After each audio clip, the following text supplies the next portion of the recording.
Kalau orang sholat berjamaah, maka yang jadi sutra adalah imam.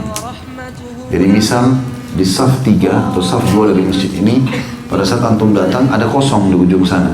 Tapi safnya sudah berjalan sampai 5-6 saf.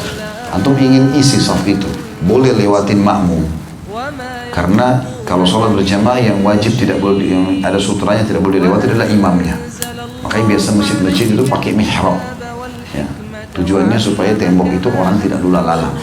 Tapi kalau sholat sendiri berarti berlaku hukum individual. Berarti antum harus gunakan sutra itu. Apa saja? Kalau tidak ada sama sekali pun, maka diniatkan sutranya adalah ujung sejadahnya. Dan bagi antum yang akan melewati orang yang sholat harus hati-hati. Kalau jarak antara antum dengan dia cukup jauh, nggak apa-apa antum lewat. Tapi kalau dekat tidak boleh. Ini bisa hukumnya berat dan termasuk dosa besar. Kalau sengaja lewat memutus antara seseorang dengan tempat sujudnya di sini, ya. Kalau misalnya tempat sujud saya ujung meja ini, maka orang boleh lewat setelah ujung meja ini.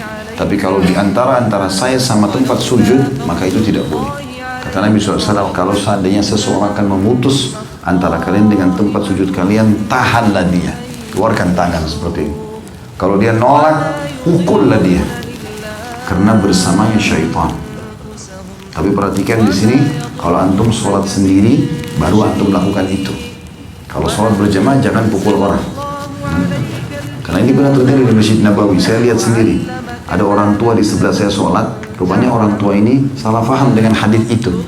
Dia pikir semua orang yang lewat harus ditahan, walaupun dia sholat berjamaah. Jadi sutra dia masing-masing. Dia merasa sutra dia sendiri, bukan imam. Padahal kalau berjamaah kan imam. Maka ada anak kecil lewat, anak mungkin kelas 3-4 SD lewat, ditahan sama dia. Anak itu tetap mau jalan, dipukul sama dia sampai anak itu terpental jauh. Rupanya anak ini bukan anak sembarangan, hadir di majelis-majelis ulama di Masjid Nabawi, dan dia faham.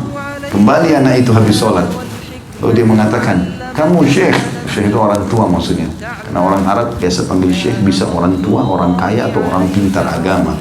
Jadi tidak selamanya syekh itu orang pintar agama, ya. Bisa orang tua ataupun orang yang kaya. Makanya mengatakan, hai syekh, maksudnya orang tua.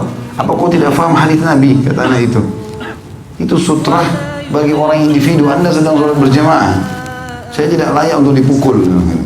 Dia ngomong seperti itu. Dan ini semua pelajaran yang bagus gitu, ya.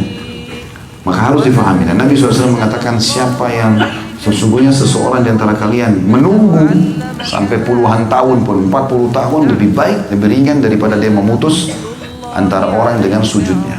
Jadi nggak boleh untuk melewatin itu. Itu fungsi daripada sutra.